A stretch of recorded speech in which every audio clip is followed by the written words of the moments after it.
Hi friends, welcome to GK with GK. நம்ம சேனலோட mission என்ன அப்படின்னு சொல்லிட்டு பார்த்தீங்கன்னா அனைவருக்கும் அரசு வேலை, அதாவது வேலைவாய்ப்பு செய்திகளை எல்லாத்துக்கும் கொண்டு போய் சேர்க்கணும் அப்படிங்கிறது தான் நம்ம சேனலோடைய நோக்கம். ஸோ வேலைவாய்ப்பு செய்திகளை பற்றி உடனே தெரிஞ்சுக்கணும் அப்படின்னா நம்ம சேனலை சப்ஸ்கிரைப் பண்ணிக்கிங்க, ப்ளஸ் உங்கள் ஃப்ரெண்ட்ஸுக்கு ஷேர் பண்ணுங்கள். நோட்டிஃபிகேஷன்ஸை மிஸ் பண்ணாமல் ரிசீவ் பண்ண பெல் ஐக்கான். நண்பர்களுக்கு வணக்கம். இன்றைக்கி பார்த்தீங்கன்னா MTS டெக்னிக்கல் அசிஸ்டன்ட் டிரைவருக்கான நோட்டிஃபிகேஷன் ரிலீஸ் பண்ணியிருக்காங்க. எங்கேருந்து அப்படின்னு சொல்லிட்டு பார்த்தீங்கன்னா CSIR centre for science and industrial research. So CSIRலேருந்து ரிலீஸ் பண்ணியிருக்காங்க. என்ன டிகிரி முடிச்சவங்க எல்லாருமே அப்ளை பண்ணலாம். லாஸ்ட் டேட் பார்த்தீங்கன்னா March 15 அப்ளை பண்ணணும். அதை பற்றின ஒரு கம்ப்ளீட்டான இன்ஃபர்மேஷன் இந்த வீடியோவில் பார்க்கலாம். பார்த்தீங்கன்னா இந்த notification CSIR 4th Paradigm Institute பெங்களூர்லேருந்து ரிலீஸ் பண்ணியிருக்காங்க. லாஸ்ட் டேட் பார்த்தீங்கன்னா March 15 சொல்லியிருந்தோம். பட் ஆனால் ஆன்லைன் அப்ளிகேஷனுக்கு லாஸ்ட் டேட் பார்த்தீங்கன்னா February 29 அப்ளை பண்ணணும். ஹார்ட் காப்பி, அதாவது நம்ம ஹார்ட் காப்பி நம்மளோட அப்ளிகேஷன் பிரிண்ட் அவுட் எடுத்து சென்ட் பண்ணணும். அதுக்கான லாஸ்ட் டேட் பார்த்தீங்க அப்படின்னா March 15 அப்ளை பண்ணணும். ஓகேங்களா? என்ன 3 போஸ்ட் அப்படின்னு சொல்லிட்டு பார்த்தீங்கன்னா டெக்னிக்கல் அசிஸ்டன்ட், டெக்னீஷியன், டிரைவர், இந்த 3 போஸ்ட் தான். டோட்டல் வேகன்சி பார்த்தீங்கன்னா 17 வேகன்சி இருக்குது. இது வந்து ஒரு டெம்பரரி தான். மேக்ஸிமம் நமக்கு இன்னும் கொஞ்சம் இன்க்ரீஸும் ஆகலாம். பேசிக் பே பார்த்தீங்கன்னா எந்த கேட்டகரிக்கு எவ்வளோ சேலரி அப்படிங்கிறது மென்ஷன் பண்ணியிருக்காங்க. மினிமம் 19,000 35,000 வரைக்கும் இருக்கும். இது வந்து பேசிக் பே.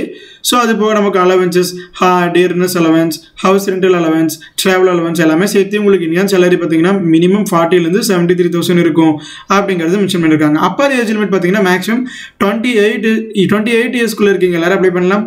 டிரைவருக்கு மட்டும் 27 இயர்ஸ்க்குள்ளே இருக்கணும் அப்படிங்கிறத மென்ஷன் பண்ணியிருக்காங்க. ஓகேங்களா? அடுத்து இப்போ இந்த 3 போஸ்ட்டுக்கும் எஜுகேஷன் குவாலிஃபிகேஷன்.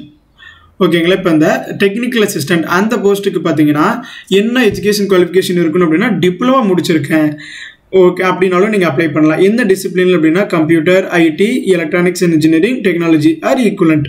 ஓகேங்களா? ப்ளஸ் ஒரு 2 இயர்ஸ் எக்ஸ்பீரியன்ஸ் இருக்குது அப்படிங்கிறீங்க எல்லாருமே அப்ளை பண்ணலாம். அல்லது நான் BSc கம்ப்யூட்டர் சயின்ஸ் முடிச்சிருக்கேன் அப்படிங்கிறீங்களும் அப்ளை பண்ணலாம்.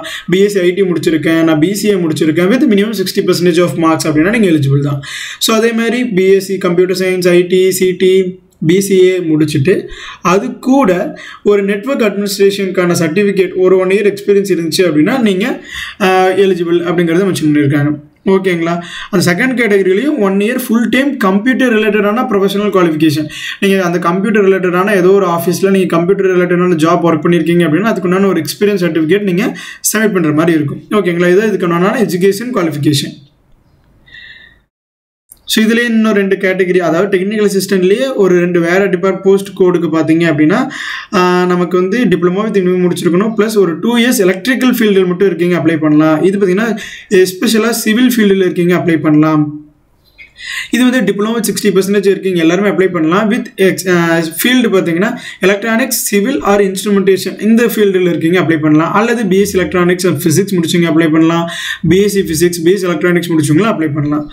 ஓகேங்களா? அதுக்கடுத்து இதுலேயே பார்த்தீங்கன்னா அதாவது டெக்னிக்கல் அசிஸ்டன்ட்லேயே இந்த ஒரு டிபார்ட்மெண்ட் வைஸ் கொடுத்துருக்காங்க. ஸோ இந்த டிபார்ட்மெண்ட் பார்த்தீங்கன்னா சேம் என்ன டிகிரி முடிச்சவங்க plus diploma in relevant field எதுனா மெக்கானிக்கல், எலக்ட்ரானிக்கல், இன்ஜினியரிங். ஸோ அதில் முடிச்சவங்க எல்லாரும் அப்ளை பண்ணலாம். ப்ளஸ் எல்லாத்துலேயுமே ஒரு மினிமம் ஒரு 1 இயராவது எக்ஸ்பீரியன்ஸ் இருக்கணும் ரெலவெண்ட் ஃபீல்டில் அப்படிங்கிறத கேட்குறாங்க. ஓகே. அதுக்கடுத்து டெக்னீஷியன். ஸோ இதுக்கு உண்டான எஜுகேஷன் குவாலிஃபிகேஷன் பார்த்தீங்கன்னா SSLC 10th, அதாவது 10th முடிச்சுட்டு ஒரு ITI டிப்ளமோ, அதாவது ITI சர்டிஃபிகேட் முடிச்சிருக்கேன் அப்படின்னா நீங்கள் அப்ளை பண்ணலாம். அல்லது நீங்கள் வந்து 10th முடிச்சுட்டு ஒரு 2 year full time apprentice training முடிச்சிருக்கேன் அப்படிங்கிறீங்களும் அப்ளை பண்ணலாம்.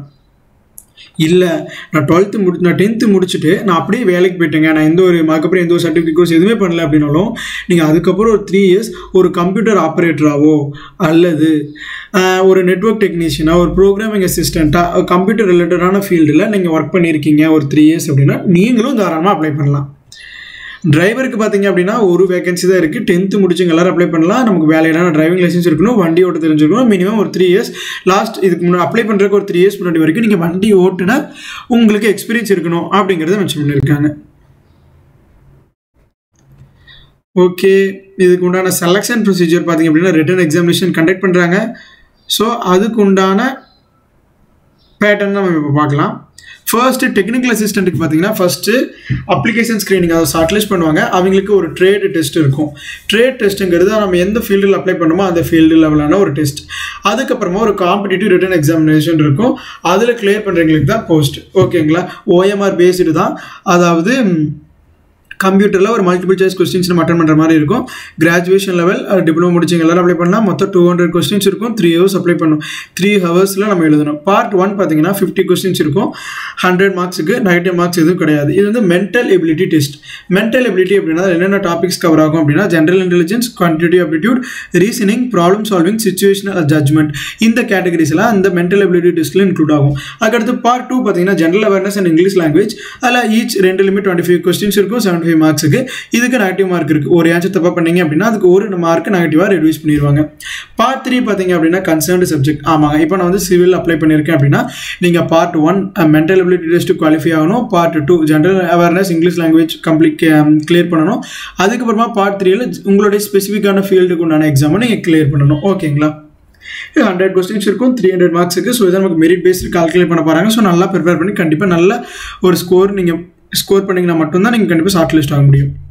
ஸோ இதெல்லாம் ஃபைனலாக ஷார்ட் லிஸ்ட் ஆகிட்டு மெரிட் லிஸ்ட் ப்ரிப்பேர் பண்ணிடுவாங்க. ஸோ அவங்களுக்கு ஃபைனலான ஒரு மெரிட் லிஸ்ட் பப்ளிஷ் பண்ணிட்டாங்கன்னா அதில் யார் ஷார்ட் லிஸ்ட்டாக இருக்காங்களோ அவங்க எல்லாருமே எலிஜிபிள். ஸோ இதே மாதிரியானதான் 3 போஸ்ட் இருக்கும். Technical assistant, technician, driver. எல்லாத்துக்கும் இதே மாதிரி தான். Part 1, part 2, part 3 3 level of exam. அதே 300 மார்க்ஸுக்கு ஷார்ட் லிஸ்ட் ஆகிறவங்களுக்கு தான் அப்பாயின்மெண்ட் ஆர்டர் இஷ்யூ பண்ணுவாங்க. அதுக்கடுத்து டிரைவருக்கு பார்த்தீங்க அப்படின்னா அவங்களுக்கு ஒரே ஒரு பார்ட் 1 எக்ஸாம் தான். அதுலேயே பார்த்தீங்கன்னா general intelligence, quantitative aptitude, general awareness, English language. So டோட்டலாக 100 கொஸ்டின்ஸ். டோட்டலாக 100 கொஸ்டின்ஸ் இருக்குது. டோட்டல் மார்க்ஸ் டைம் பார்த்தீங்கன்னா 1 hour 30 minutes. நமக்கு எவ்வளோ மார்க்ஸ் அப்படின்னா 300 மார்க்ஸ். தப்பாக பண்ணிங்க அப்படின்னா ஒரு கொஸ்டினுக்கு நெகட்டிவ் மார்க்கை 1 மார்க் ரெடியூஸ் பண்ணிடுவாங்க. அதில் ஷார்ட் லிஸ்ட் ஆகிறவங்களுக்கு மெரிட் லிஸ்ட் பப்ளிஷ் பண்ணிட்டு டாப் கேண்டிடேட்ஸ்க்கு அப்பாயின்மெண்ட் ஆர்டர் இஷ்யூ பண்ணிடுவாங்க. அப்ளை பண்ண கேண்டிடேட்ஸ் எல்லாருமே ஹார்ட் காப்பி சென்ட் பண்ணணும். எங்கே அப்படின்னு சொல்லி பார்த்தீங்கன்னா இந்த அட்ரஸ் தான். The controller of administration, recruitment section, CSIR, fourth paradigm institute, Bengaluru. So இந்த அட்ரஸ்க்கு நம்ம அப்ளிகேஷன் ஆன்லைனில் சப்மிட் பண்ணிட்டாலும் அதுக்கப்புறம் அதை பிரிண்ட் அவுட் எடுத்து அது கூட கேட்டிருக்கக்கூடிய எல்லா எஜுகேஷனல் டாக்குமெண்ட்ஸையும் ஹார்ட் காப்பி அதாவது ஜெராக்ஸ் அட்டாச் பண்ணிட்டு இந்த அட்ரஸ்க்கு நம்ம ஸ்பீட் போஸ்ட்டில் சென்ட் பண்ணுற மாதிரி இருக்கும். அது பார்த்தீங்கன்னா மார்ச் 15 ஈவினிங் 5 o'clock அங்கே ரீச் ஆகிற மாதிரி நம்ம சென்ட் பண்ணணும். ஆன்லைன் அப்ளிகேஷன் பார்த்தீங்கன்னா February 29 அப்ளை பண்ணணும். ஸோ நான் ஆன்லைன் அப்ளை பண்ணிட்டேன் அப்படின்னா நம்ம இதுக்கு எலிஜிபிள் கிடையாது. நம்ம கண்டிப்பாக மார்ச் 15 நம்ம ஹார்ட் காப்பியும் நம்ம கண்டிப்பாக சென்ட் பண்ணி ஆகணும். ஸோ போத் ஆன்லைன்லேயும் அப்ளை பண்ணிட்டு ஹார்ட் காப்பிலையும் சப்மிட் பண்ணுறவங்களுக்கு மட்டும்தான் அங்கே அப்ளிகேஷன் மட்டும்தான் கன்சிடர் பண்ணுவாங்க. ஸோ வெல்லிங் இருக்கீங்க எல்லாரும் அப்ளை பண்ணுங்கள். இந்த மாதிரியான சின்ன சின்ன ஜாப் நோட்டிஃபிகேஷன்ஸ் கூட நீங்கள் மிஸ் பண்ணாமல் ரிசீவ் பண்ணணும் அப்படின்னா நம்ம channel GK with GK subscribe பண்ணிக்கிங்க.